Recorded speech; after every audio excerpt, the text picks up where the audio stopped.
Hello, my dear students. Welcome to our classroom. In this video, we are going to discuss chapter 10 of class 11th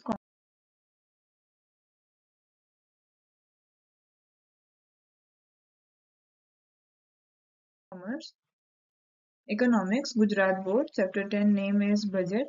So let's begin with the chapter without wasting any time. In the first page of this chapter, they have given certain introduction about that. See, सबसे पहले बात यह है कि budget होता क्या है। तो बजट एक ऐसी चीज है जो हम नॉर्मली, अगर हमारे पास छोटा सा घर है, ऑफिस है या पूरा देश है, हम जो भी चला रहे हैं उसको प्लान करके चलाना जरूरी है। हमारी जो फिनेंशियल रिक्वायरमेंट्स है कि कहाँ कितना पैसा लगेगा, कितने की क्या चीज को खरीदना जरूरी है, कहाँ इन्वेस्ट करना जरूरी है, कहाँ से पैसे निकालना जरूरी है, ये सारी चीजें जब हम प्लान करते हैं तो हमें क्या बनाने की जरूरत पड़ जाती है, हमारा बजट।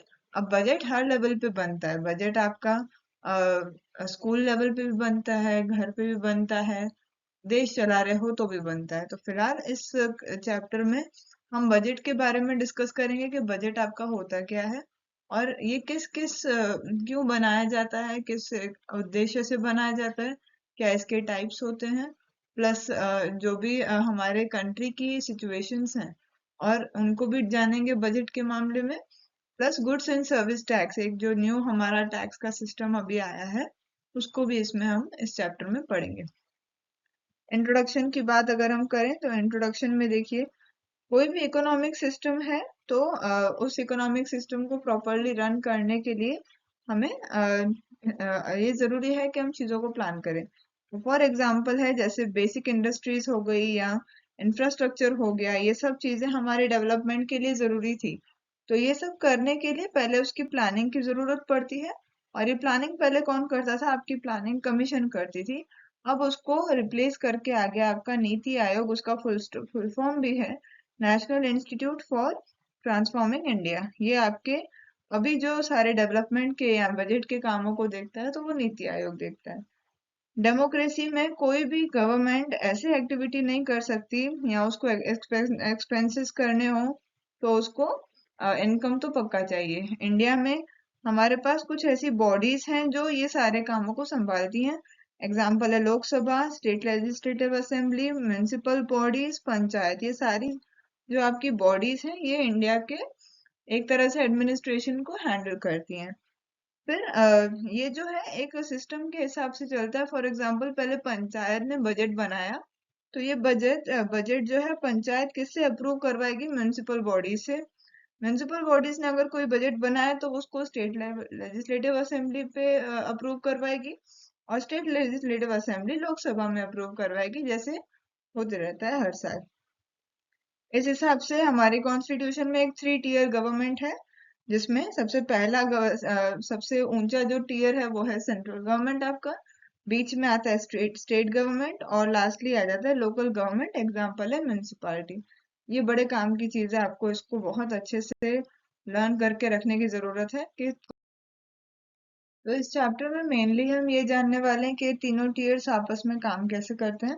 हमारा जो कॉन्स्टिट्यूशन ऑफ इंडिया है वो हमें ये बताता है कि हम रेवेन्यू कहाँ से जनरेट कर सकते हैं, प्लस कैसे कैसे हम अपने अरेंज कर सकते हैं फंड्स को, और इसी को हम बोलते हैं फेडरल फाइनेंस। ठीक है।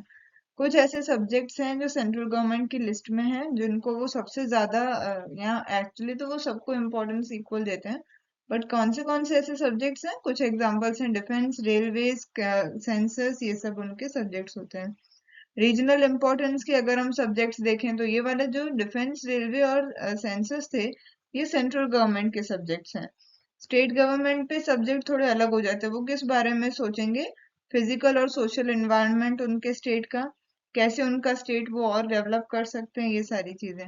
इनमें से कुछ चीजें एग्जाम्पल हैं law and order, public health, sanitation यानी साफ सफाई, फॉरेस्ट, ये सब चीजें स्टेट को देखनी पड़ती है। कोई भी गवर्नमेंट हो, वो किसी भी बजट में क्या क्या बताएगा कि इनकम कहाँ से जनरेट हो रहा है और एक्सपेंसेस कहाँ कहाँ लग रहे हैं। हर किसी का एक्सपेंस अलग होगा, हर किसी की इनकम का सोर्स अलग होगा भाई।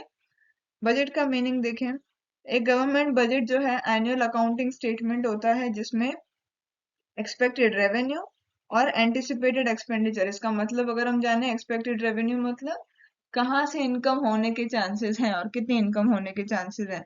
और एंटिसिपेटेड एक्सपेंडिचर का मतलब है कि इतना हमारा खर्चा होगा आने वाले साल में in the new physical year. Budget के कुछ मेन एलिमेंट्स हैं, जैसे फर्स्ट वाला बोल रहा है कि इसमें वो गवर्नमेंट रिसिप्ट और एक्सपेंडिचर का पूरी बात बताएगा, एस्टिमेट लगाएगा। एक फिक्स्ड पीरियड के लिए बजट बनाया जाता है, नॉर्मली एक साल के लिए बनाते हैं। थर्ड वाले में बजट का ऑब्जेक्टिव क्या होता है कि वो एक रीजन के इकोनॉमिक डेवलपमेंट और पब्लिक वेलफेयर के लिए सोचे। फोर्थ बोल रहा है कि ये हम लोकसभा या असेंबली से पास करवाते हैं, या जो भी हमारे अपस्टेयर्स कोई भी बॉडी होगी, for example municipal body state वाले से पास करवाएगी, स्टेट जो है सेंटर से पास करवाएगा, वेरी सिंपल। यूजुअली बजट जो है, फिनेंस मिनिस्टर जो है हमारी कंट्री के, जो कि इस समय निर्मला सीतारमन है, वो बजट को डिक्लेयर करते हैं in the Lok Sabha. Moving on, purpose of a budget, हम बजट बनाते क्यों हैं। पहली पॉइंट है कि हमको इलेक्टेड रिप्रेजेंटेटिव से अप्रूवल लेने की जरूरत होती है कि कहाँ हम खर्चा करेंगे, ये पहले उन लोगों से हम अप्रूवल ले लेते हैं। दूसरा है कि जो हमारे अवेलेबल रिसोर्सेज हैं और कहाँ कहाँ पर हमको खर्चा करने की जरूरत है, ये पहले ही हमको आइडिया लग जाए इस बारे में, कौन कौन से हमारे पास रिसोर्सेज पड़े हैं, ताकि हम उनके ऊपर काम करके तरक्की कर सकते हैं। थर्ड वाला है provide direction for allocation of resources, किस फील्ड में कौन से रिसोर्स की कितनी जरूरत है वो यहीं से हमको पता चल जाता है। एलोकेट करना मतलब उन रिसोर्सेज को उस फील्ड में देना, लगाना, ठीक है। फाइनली आता है to for knowledge of the public, public को पता चले कि इस साल हमारे देश में ये होने वाला है। बजट हर साल निकलता है, ठीक है। टाइप्स ऑफ बजट देखें तो दो टाइप के बजट्स होते हैं, एक है बैलेंस्ड और एक है अनबैलेंस्ड। अनबैलेंस्ड में भी दो होते हैं, डेफिसिट और सरप्लस। बैलेंस्ड बजट आपका वो होता है जिसमें आपकी इनकम प्लस आपके expenses both are at the same level, दोनों सेम टू सेम होते हैं। उस बजट को अपने बोल देंगे बैलेंस्ड बजट। अनबैलेंस्ड बजट को हम क्या बोलेंगे कि जिसमें इनकम या एक्सपेंसेस दोनों इक्वल नहीं होते। तो जहां पर एक्सपेंसेस ज्यादा हो जाते हैं उसको हम बोलेंगे डेफिसिट बजट, जहां पर इनकम ज्यादा हो जाएगी उसको हम बोल देंगे सरप्लस बजट, वेरी सिंपल। अब डेफिसिट बजट के कुछ मेरिट्स हैं, वो तो सब इसी में आ जाते हैं। Moving on, accounts of a budget, budget में कौन कौन सी चीजें हम दिखाते हैं, कौन कौन से अकाउंट्स हम दिखाते हैं। तो क्रेडिट साइड पे आते हैं इनकम, नॉर्मली जैसे हम अकाउंट्स बनाते हैं क्रेडिट साइड पे हम क्या दिखाते हैं, इनकम दिखाते हैं। तो यहाँ पर भी करंट इनकम कैपिटल इनकम दोनों आएंगी आपकी क्रेडिट साइड पे। इसके अंदर भी अगर हम देखें तो रेवेन्यू इनकम एक आता है, रेवेन्यू इनकम मतलब करंट इनकम। रेवेन्यू इनकम के अंदर indirect taxes, profits of public enterprises, ये सारी चीजें इसमें दिखा देंगे। ये करंट इनकम है, मतलब एक साल के लिए ये होती है। कैपिटल इनकम क्या है, जो लॉन्ग टर्म के लिए आपको मिलेगा। फॉर एग्जांपल आपने स्टेट बैंक, सेंट्रल बैंक से कुछ बोरो किया, या जो भी चीजें आपने बाहर से ली for the long term. Debit side पे हम नॉर्मली अपने एक्सपेंसेस दिखाएंगे, और वो भी दो टाइप के होंगे, करंट एक्सपेंडिचर और कैपिटल एक्सपेंडिचर। करंट वो है जो एक साल के अंदर तक का होता है, कैपिटल वो है जो मोर देन 1 ईयर का लेगा टाइम। मूविंग ऑन, जीएसटी की बात करें, गुड्स एंड सर्विस टैक्स हमारा कब इंट्रोड्यूस हुआ था, जुलाई 1 2017 को। ये डेट हमको बहुत ज्यादा अच्छे से याद रखने की जरूरत है। जुलाई 1 2017 को आपका जीएसटी जो है आपके फिनेंस मिनिस्टर ने जारी किया था इसको। डेमोक्रेसी के अंदर बहुत सारी एक्टिविटीज होती हैं, उन एक्टिविटीज से हमको बहुत सारे टैक्सेस कलेक्ट करने होते हैं। इंडिया में पहले बहुत सारे सिस्टम्स थे, अब उन सबको रिप्लेस करके ला दिया गया जीएसटी को, ठीक है। जीएसटी एक कॉमन टैक्स है जो सारे के सारे बाकी के टैक्सेस को रिप्लेस कर देता है। इसका मीनिंग देखें, goods and service tax, short में इसको बोलते हैं जीएसटी। ये एक इनडायरेक्ट टैक्स है जो आपके गुड्स और सर्विसेज पे लगाया जाता है। इनडायरेक्ट है मतलब क्या हुआ, कस्टमर्स पे करते हैं। सेकंड पॉइंट बोलता है कॉमन टैक्स है, जो बाकी सारे इनडायरेक्ट टैक्सेस को रिप्लेस कर देता है। अब सेंट्रल या स्टेट कोई और टैक्स नहीं लगाता, सिर्फ सिर्फ जीएसटी लगता है उनपे। नेक्स्ट आता है, ये एक इनडायरेक्ट टैक्स है, जैसे पढ़ लिया। फोर्थ पॉइंट आपका बता रहा है कि ये बहुत सी ऐसी पहले की जो टैक्सेस थी उसको इन्होंने बंद कर दिया जीएसटी ने। नेक्स्ट पॉइंट देखें तो इन टैक्सेस के भी कुछ टाइप्स हैं।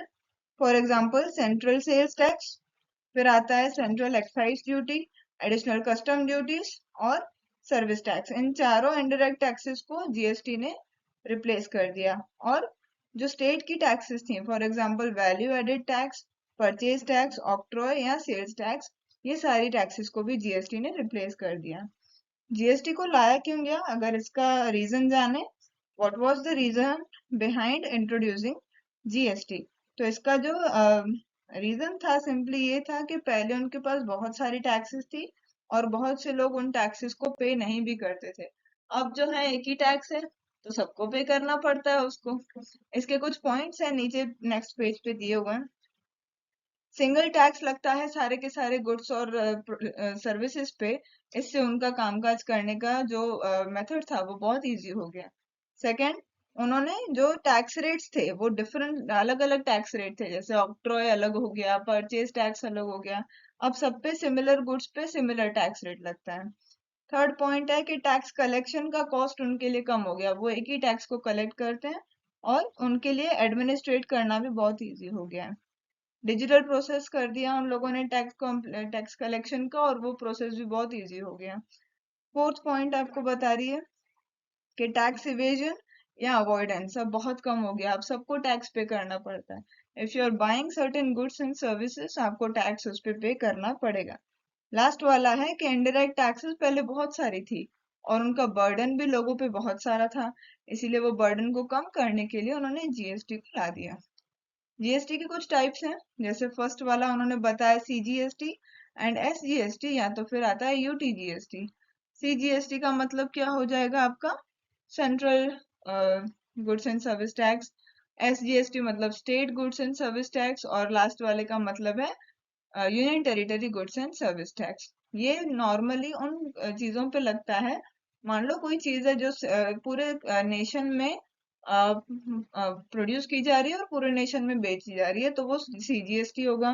किसी स्टेट में कोई चीज प्रोड्यूस हुई या किसी यूनियन टेरिटरी में कोई चीज प्रोड्यूस हुई और सेल की जा रही है, तो उस पे लग जाएगा एसजीएसटी या तो यूटीजीएसटी, डिपेंड करता है केस कैसा है।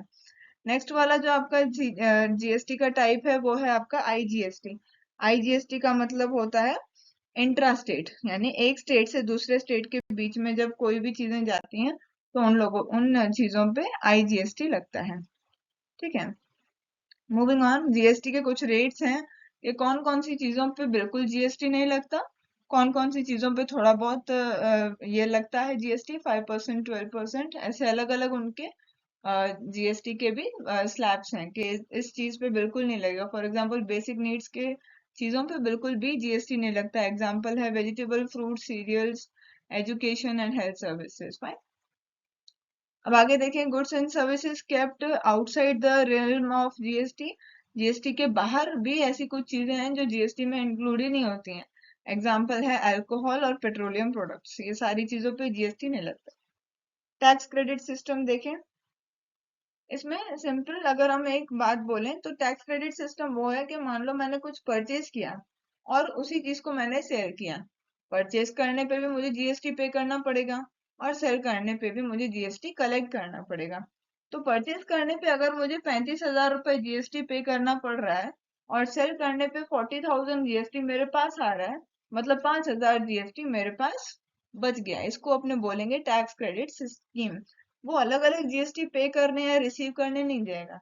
At the end of the year जितना भी उसका टैक्स का बैलेंस हो जाता है डेबिट और क्रेडिट में, वो उसको या तो रिसीव करेगा या तो वो उसको पे करेगा।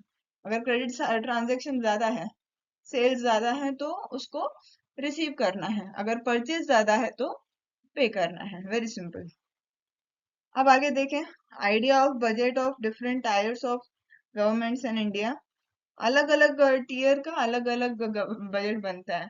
यूनियन बजट जो बनता है वो सेंट्रल गवर्नमेंट का बजट होता है, वो लोग उसको बनाते हैं। सेंट्रल गवर्नमेंट के बजट का एक परफॉर्मा यहाँ पर दिया हुआ है। इनकम है एक साइड और एक्सपेंसेस है दूसरे साइड। डेबिट साइड पे हम दिखाएंगे एक्सपेंडिचर, क्रेडिट साइड पे हम दिखाएंगे इनकम। तो ये उनका ये परफॉर्मा है जो वो लोग कौन बनाएंगे, सेंट्रल गवर्नमेंट के लोग बनाएंगे। इसके नीचे एक नोट है कि सेंट्रल गवर्नमेंट के एक्सपेंडिचर में कुछ ऐसी चीजें हैं जो प्लान्ड एक्सपेंडिचर्स होते हैं और कुछ ऐसे एक्सपेंसेस हैं जो नॉन प्लान्ड होते हैं। तो नॉन प्लान्ड के लिए वो एक डेफिसिट रखते हैं, यानी एक वो रिजर्व बना के रखते हैं कि अनप्लान्ड भी कुछ चीजें आ सकती हैं, उनके लिए वो रिजर्व बना के रखते हैं। कुछ ऐसे एक्सपेंसेस होते हैं जो डेवलपमेंट के लिए होते हैं और कुछ ऐसे होते हैं जो नॉन डेवलपमेंट के लिए होते हैं, तो वो उसके लिए भी रिजर्व बना के रखते हैं। एग्जाम्पल है एक्सपेंडिचर ऑन पेंशन, कभी ये एक्सपेंसेस बढ़ जाएंगे तो कभी कम हो जाएंगे। ये वाला जो बजट आप देख रहे हैं ये स्टेट गवर्नमेंट का बजट है। स्टेट गवर्नमेंट के बजट में भी अगेन सब चीजें अलग अलग हो जाएंगी, उनके एक्सपेंसेस अलग होंगे और उनके इनकम्स अलग जगह से आएंगी। लास्ट वाला जो बजट है वो है आपका लोकल गवर्नमेंट वाला बजट, उसमें भी सेम टू सेम परफॉर्मा रहेगा लेकिन चीजें अलग अलग हो जाएंगी। राइट। नेक्स्ट पेज पे देखें तो पंचायत की क्या क्या फंक्शंस हैं वो उन्होंने यहाँ पर बताए हैं, एक बार उस पे नजर डाल देते हैं। पंचायत के कुछ ऐसे फंक्शंस हैं जो इंडिया में रूरल एडमिनिस्ट्रेशन के लिए काम आते हैं, यानी इंडिया जैसे रूरल एरियाज में बहुत पीछे है, तो उन एरियाज को आगे बढ़ाने के लिए जिम्मेदारी किसकी है? पंचायत की है। पंचायत की जो एक सिस्टम है पंचायती राज इंस्टीट्यूशन इसको हम बोलते हैं, इसके ऊपर जिम्मेदारी होती है कि ये उस पर्टिकुलर विलेज को आगे बढ़ाए। ठीक है। पंचायती राज एक्ट आपका आया था और ये इन इंस्टीट्यूशंस को आपके आगे बढ़ाता है। इन पंचायत के इनकम के कुछ सोर्सेज हैं। एग्जाम्पल है कि उनको स्टेट से कुछ रिसोर्स मतलब फंड्स मिल जाते हैं। दूसरा उनको डायरेक्टली सेंट्रल गवर्नमेंट से फंड्स मिल जाते हैं, और स्टेट से कुछ ऐसे फंड्स भी मिलते हैं जो मान लो स्टेट गवर्नमेंट ने एक प्रोजेक्ट बनाने को दिया तो उसके लिए वो उसको फंड्स भी दे देंगे। बजट में जो डेफिसिट्स होते हैं आपके कि क्या क्या कमी हो गई बजट्स में, उनके भी अलग अलग डेफिसिट्स हैं। एक है आपका रिजर्व डेफिसिट, दूसरा है आपका बजटरी डेफिसिट, फिर आता है आपका फिस्कल डेफिसिट और फाइनली आता है प्राइमरी डेफिसिट। इन चारों को एक एक करके समझें। तो रेवेन्यू डेफिसिट कब खड़ा हो जाता है? जब आपके करंट अकाउंट में, रेवेन्यू मतलब करंट यानी एक साल का, तो रेवेन्यू डेफिसिट कब होगा? जब आपके करंट अकाउंट में टोटल रिसिप्ट जो है कम है और टोटल एक्सपेंडिचर ज्यादा है करंट में। ठीक है। बजटरी डेफिसिट क्या होता है कि मान लो करंट में और कैपिटल में दोनों में आपके एक्सपेंसेस ज्यादा हैं और इनकम कम है। एक सिंपल चीज है, डेफिसिट मतलब कमी होना। फिर नेक्स्ट आता है आपका फिस्कल डेफिसिट। फिस्कल डेफिसिट का मतलब क्या होता है कि आपने सरकार से कर्जा आप लेते गए हैं और वो लेते ही चले गए, उसको आपने चुकाया नहीं है, तो उसको अपने बोल देंगे फिस्कल डेफिसिट। और फाइनली आपका आ जाता है primary deficit. Primary deficit relatively एक न्यू कंसेप्ट है हमारे इंडियन बजट में। प्राइमरी डेफिसिट, जब भी आप फिस्कल डेफिसिट से भी, मतलब मान लो ये फिस्कल डेफिसिट है आपका, पहले से ही कमी है, उस डेफिसिट में से आपने पेमेंट और कर दी तो कमी जो है वो और थोड़ी सी बढ़ जाएगी, तो इसीलिए इन कमियों के बाद जो अमाउंट्स आते हैं वो उसको अपने बोल देते हैं प्राइमरी डेफिसिट। राइट। फाइनली एक लास्ट टॉपिक है इस चैप्टर का, effects of preparing a budget. Budget बनाने के बाद क्या हमारे इफेक्ट्स खड़े हो जाते हैं, वो देखो कौन कौन से हैं। सबसे पहला तो हमको एक आइडिया आ जाता है, हम डिसिप्लिन में चलते हैं कि कैसे हम अपने डेफिसिट्स को कंट्रोल कर सकते हैं, कमियों को दूर कर सकते हैं, प्लस कहाँ कहाँ खर्चा करने की हमें जरूरत है। सेकेंड पॉइंट हमको बोल रहा है कि कहाँ रिसोर्सेज की ज्यादा जरूरत है, वो एलोकेशन हम अच्छे से कर सकते हैं। थर्ड वाला आपका आता है कि इन्वेस्टमेंट को एक डायरेक्शन मिल जाती है कि किस सेक्टर में, जैसे हमारे तीन सेक्टर्स हैं प्राइमरी सेकेंडरी और टर्शरी, तो किस सेक्टर में ज्यादा जरूरत है आपके पैसों की, बजट की, तो उस सेक्टर में हम ज्यादा लगा सकते हैं। फॉर एग्जाम्पल अगर आप देखेंगे तो इस बार के बजट में सबसे ज्यादा बिहार के रोड्स पे हमने फंड्स एलोकेट किए क्योंकि वहां पर नीड थी। फोर्थ पॉइंट आपको बता रहा है कि जो आपके पास टैक्सेशन से पैसे आ रहे हैं, ये सारे जो आप खर्चे कर रहे हैं, एक तरफ से पैसे आ रहे हैं और जितने भी आप खर्चे कर रहे हैं, बजट आपको एक आइडिया देगा कि कैसे आप इन्फ्लेशन और डिफ्लेशन में अपने आप को स्टेबल करके रख सकते हैं। इन्फ्लेशन और डिफ्लेशन इसी वजह से आता है, जब कभी भी खर्चे बढ़ जाएंगे और इनकम्स कम हो जाएंगी तो इन्फ्लेशन और डिफ्लेशन की सिचुएशन आएगी। तो बजट से हमको आइडिया मिलता है कि अगर इतनी इनकम है तो इतना ही खर्चा होना चाहिए ताकि ऐसी सिचुएशन ही ना आए। और लास्ट पॉइंट, बजट आपके ऑब्जेक्टिव्स को फुलफिल करने में आपकी हेल्प करेगा। और एज अ कंट्री अगर हम सोचें तो कंट्री का गोल क्या होता है कि वो इकोनॉमिक ग्रोथ और डेवलपमेंट को हासिल करे। Right. Here we are at the end of this chapter. Thank you so much for your patient hearing and listening to this video. I hope you liked the content, and do share and subscribe this channel, share the video and like the video. And if you have any kind of doubt, you can share it in the comment sections. Thank you so much.